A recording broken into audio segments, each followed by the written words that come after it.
Hello again, YouTubers, on with SpongeBob 101 back here again on the SpongeBob channel with another trip haul video, this time for Japan in July 2024. So I actually just got back from my trip to the United States and Canada in July and August of 2024, and I didn't have time to make this because the lead time in between the two trips was really short. So I figured I'm going to do this as a two-parter. So this first video is going to be the haul from Japan, and then the next video is going to be the haul video for Canada, United States, and Canada. So I did find SpongeBob things along this trip, but I did not purchase them just because I didn't feel like I really wanted those things.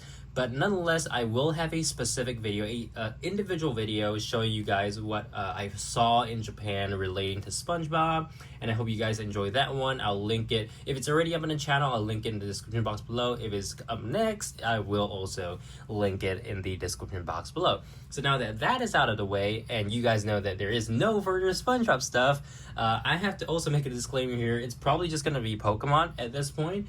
And that's just the nature of, my trips to Japan. It's usually just Pokemon because, well, Japan has a lot of Pokemon stuff. So without further ado, I'm going to start getting into all the items that I got. I got quite a bit. And let's start off with some Pokemon trading cards. I got these couple packs from the Pokemon Center in Osaka. I got this cool mystery box of sleeves. So there are 10 different designs. If you guys know Pokemon, these are the Paradox Pokemon. And you can get these at the Pokemon Center. Basically, you will know what you get until you open it in terms of the design. Then we also have a packet of Terra Fighting type Greninja card sleeves. These are always 64 in the pack, and they are really cool. So now, of course, there are Pokemon Centers outside of Japan now, but they just don't have the same vibe, I feel, as those in Japan itself. This is a little pack containing, I think, candy or gum, I'm not really sure, and they include like one trading card. So I always thought these were really interesting, why they even exist, why they're even a product, and what the target demographic is for this kind of product. Because again, you're buying gum or candy and getting like one single card in there. Very strange. So then we come to deck boxes. So this I got also in Osaka at the Pokemon Center Osaka DX in Shinsaibashi. This is a Perrin and Hisuian Growlithe deck box, of course featuring the scene from the Hidden Treasure of Area Zero Part 1, the Teal Mask. So really cool deck box there. We also have another deck box of Cassiopeia or Penny from Pokemon Scarlet and Violet with her evolutions as well. Very cool. I don't think I got a corresponding sleeve to this, but I just thought the deck box was pretty cool to have. Okay, so then we have this cool coin, a penny press at least.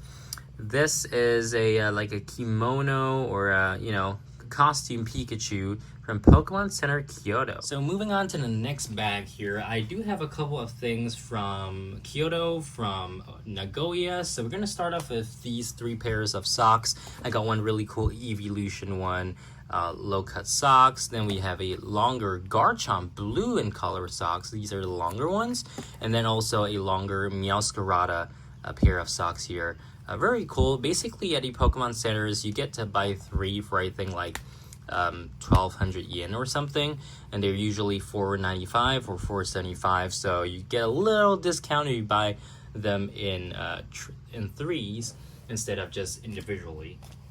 We do have this very interesting Pokemon Center exclusive candy tin inside, and these have some sort of artwork on them. It's basically a blind bag. There are 10 in total to collect, so you can see what designs you might possibly get. And some of these are actually artworks that were on card sleeves, so that's really cool. In fact, actually, this one right here, I do have a pack of card sleeves that is very similar. So I have this Jirachi Pokemon card game pack of card sleeves, and this, it's really similar there, the Minior as well. I do remember that this actually had its own deck box. This one did have its own sleeves, so some are different, some are similar. But yeah, that's really cool. These were like, I think, 200 yen or something, so they have like mints in there. And yeah, so then the card sleeves that you saw earlier. I also got a different pack, this time of Perrin, so it's basically complementing the deck box I showed you guys earlier. and this one was a little bit more expensive. Deck boxes are usually half the price of the sleeves, so these are around like $9.90 as opposed to $4.95 for the deck boxes. So we do have this interesting Duel Master starter deck. This is called a Super Strong deck, Royal Road of Defense. The only reason why I bought this was just because I've been, kind of picking up interest in Duel Masters again recently, even though the English release has, ended 18 years ago at this point. So yeah, I was really stoked about Duel Masters back in 2009, 2010, and I even have a couple of sealed products from the English release. But yeah, to see Duel Masters still going strong in Japan, thought, this was like $4, so I'll just pick it up anyways.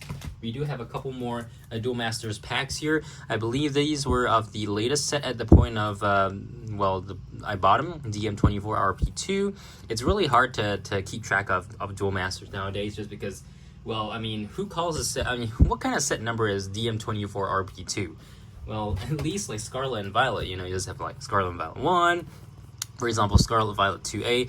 This pack of Pokemon 151 I got from a Family Mart. So you can actually buy Pokemon cards from Family Mart and 7-Eleven these days, which is really cool to see. I don't recall them having that in like 2022, maybe in 2023, but I didn't buy them at that point. But yeah, that's really cool. Next, we come to some really cool items here, both from the Pokemon Cafe in Osaka DX, or the Pokemon Cafe Osaka. And these are new release Pokemon items at the Pokemon Cafe. You can only get these at the Pokemon Cafe in Tokyo and in Osaka, and they're really cool. So we do have 2 new Pokemon that were released in the Hidden Treasure of Area Zero. We have Poltergeist, which is this guy over here, and Sinistcha. So they're based on matcha, and we have products for both of them. So first of all, the Poltergeist one is a tea caddy. So you can see that this is what it looks like, a little tea caddy with the matcha spoon. And this is really cool. You can theoretically just store your matcha powder in there. I bought this because I already have the Poltergeist and Sinistcha teacups. So yeah, those are really cool, and I wanted to continue to complete the collection. So I used a pair of scissors to open up the box a little bit. Just flip the flap up, and that was way more efficient than I thought it would be. So inside you have a piece of styrofoam. I'm going to put that in the same way later. But basically we do have a tea caddy here, and the spoon. So the spoon is in there, and then you have another box in there with the tea caddy itself. So again, I'm going to slide the scissors here. Obviously I'm not going to cut the box, just want to jig the flap up a little bit to show you guys what it looks like. So there is a little cover here that is in the bubble wrap, and then of course the container, the tea caddy itself is right in here. So that's really, really cool. I think this is a super cool product to add to the collection. And yeah, so I'm not gonna spend too much time on that because we've got quite a bit more to get through. The next item here, of course, is our Sinistcha Matcha Bowl, or yeah, Sinistcha. So they flip the words a little bit around there, and on the back we can see this. So okay, the thing about this is basically they are around like 9,000 yen combined. So they're pretty hefty in terms of price, unfortunately, as opposed to the teacup and the teapot, which combined was like 60 or 6,000 yen or something. So you're definitely paying more for this, but I think it's still worth it, honestly, because of just the novelty of this. So inside this we have a ceramic Sinistcha matcha bowl. So if you guys know anything about matcha, they make the matcha lattes, using these bowls. They mix the matcha in there, the matcha powder, and it's super duper cool to watch. If you've ever gone to Kyoto or planning to go, definitely go check those matcha stores out because they're just super duper cool. We now come to a couple of plushies that I got in Japan. So first off, we do have this Zygarde 10% Pokemon Fit. So Pokemon Fit is a little like plush series that they have, and they recently released the Pokemon Fit plushes for Generation 6 from X and Y, or the Kalos region. So Zygarde is my favorite Pokemon, and they've never really, I don't think they made a plush of the 10% form, or at least I can't remember them ever doing it. So, you know, I saw this, I thought, you know, it's a pretty cool plush, so I'm gonna pick this one up. This was, I think, 1,700 yen. And then we do have this, two actually. So I have this Pokemon Kanazawa Pikachu plush keychain. But I also have the actual plush itself. So they are of the same design. The keychain is definitely smaller. And these are exclusive to the Pokemon Center in Kanazawa. So Kanazawa was not on my itinerary. However, when I was looking at the map of my Shinkansen journey, from Suruga to Toyama, I realized that the Shinkansen, the Hokuriku Shinkansen, was actually passing through Kanazawa. So, being the only Pokemon Center in that region, I thought, you know what, I have to go check it out. So I made a quick stop at Kanazawa, went up to the Pokemon Center, was pleasantly surprised. I didn't do much research on any exclusive products that they had. I just wanted to visit the store just to, you know, check it off the list. And I was pleasantly surprised to find these two. So this was, I think, like 16 or 1700. This was 26 or 2700. And yeah, I had to pick up both of them. The mascot Pokemon is Milotic, so that's why you have that little scale there. And then, of course, wearing this amazing costume. So yeah, very, very cool to add these to the collection. I was never intending to get these, but hey, you know, that's what you get for just, you know, exploring a little bit. So those two were from Kanazawa, even though all I did was stop there at the station, went up to the mall, and checked out the Pokemon Center before getting back out of the mall and into the station and taking the train onwards. We've got a little non-Pokemon stuff at this point, but still kind of related. So Nintendo opened up a new store in Kyoto at the Takashimaya Shopping Center in Kyoto this year or last year, I can't remember. But yeah, they did open a new one. I think it was last year. And of course, I had to get the the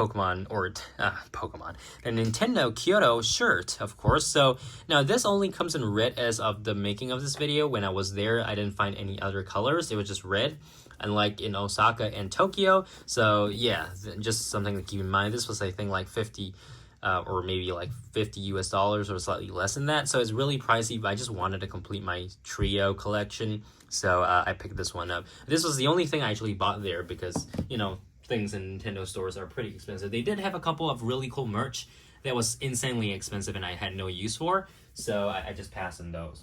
Also, non-Pokemon, here we do have this little Kirby blind box, so you can get one figure inside one of these blind boxes. They're really cheap. I just wanted to get something from the Nintendo store in Osaka because I wanted to get the little plastic bag, and yeah, so this is what I got for, like, I think $2.50, 300 yen basically. So that's that. And then now we have a very expensive item here. This is the first item I actually bought on the trip. I was not expecting to buy this. I was not planning to buy this at all. This is a plane model of the Pikachu Jet BC2 with Sky Airlines, or yeah, Skymark Airlines, sorry. So I found this at a aviation store at the Flight of Dreams Park. It's a little cool plane-related attraction at Nagoya Centrair International Airport, featuring one of the, if not the first, Boeing 787 Dreamliner that was built. So they do have a literal static display of that plane, but they also had a store. And yeah, they had this. So there are two designs, BC1, BC2 of a 737-800 with Boeing. And I decided to get this one. It was pretty pricey in US dollars, probably like $80 US. But you know, it's really cool. I like the design very much, and I haven't had a new plane model in a really long time, so I decided to just pick this up since I probably am not going back to Nagoya anytime soon. Okay, so that is that.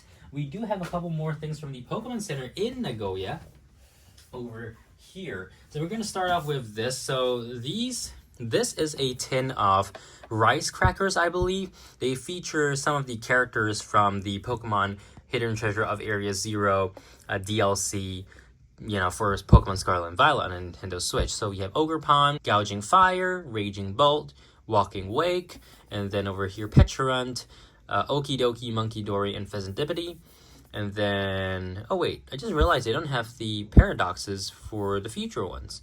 Okay, so these are past paradoxes and, oh, Pecharunt on the top here. But that's interesting, I didn't notice that. And this was, I think, 1,000 or 900 yen. So You get a couple of rice cracker packs in here. I just wanted the tin, to be honest, because I really like the design. They even have a little Petrant static form logo over there. We do have some extra Pokemon cards here. So I did pick up this cool box of Ogerpon. This has a jumbo Ogerpon card, as well as a couple more things, including the standard promo card, a trainer card, item card, excuse me, and then a Ogerpon coin. We have 1, 2, 3, 4, 5, 6, 7, 8 booster packs of Mask of Change. In English, is Twilight Masquerade, but yeah, so you can see what you get in there. And you know, I haven't bought a product like this for, well, forever. I haven't bought anything like this. I usually buy packs alone just for my collection because I don't open the packs. I don't really like collecting the cards itself. I just like collecting the packs. And so when I saw this, you know, I was like, yeah, maybe I'll get it, maybe I won't. I got it eventually, of course. And then we do have this really interesting thing. So recently, just last month, Pokemon launched a new arcade game in Japan. It's called Pokemon Frenda. Now, it's a little bit of a cringe name, to be honest. And these are the tabs that you use at the new arcade machines. These are tabs for the starter Pokemon, the Final Evolve starters in Pokemon Scarlet and Violet, Meowscarada, Skeledirge, and Quaquaval. And also you get this other trainer pick. This, I assume, lets you save your data on the from your gameplay on the machine. And then over on the back here, you can see, you know, how you are supposed to use the tabs. There's also an extra product, the Pokemon Terra Orb, that was re-released to tie in with the Pokemon Frenda game, in which case I do have right here. So I decided to pick up this Terra Orb as well. I already have a Terra Orb, the original release from 2023, but this one has been updated slightly. I believe we have a couple more voiceovers and just a slightly different sticker design. So this is what it shows on the top. Of course, you can see the characters from Pokemon Horizons, or the Pokemon 2023 anime. We have Liko, Roy, and Dot. I'm using their Japanese names, but, or is that it? That actually is the English name, never mind. So yeah, it's called the new Terrestrial Orb. So we have the old Terrestrial Orb, and then the new Terrestrial Orb from 2024. There's also a Rotom pad, which I think is really cool. I think it's $100, or maybe in US dollars, maybe like 85. Yeah, at the Pokemon Center, you can get that. It's a little tablet toy that kids can play with. Didn't need that, of course, but yeah. So this is pretty cool. I'm not sure if there's too much difference in this product as opposed to the original Terra Orb aside from the sticker. I assume the voiceovers are a little bit different, but yeah, that's basically the new Terrestrial Orb. With that, we come to the end of our trip haul video for our trip to Japan in July of 2024. Hope you guys enjoyed the video. Make sure to subscribe, like, and I'll see you guys for more SpongeBob content on the channel really soon, including our shopping video from Japan, if that isn't already up on the channel. So yeah, till next one, see you guys later. Bye.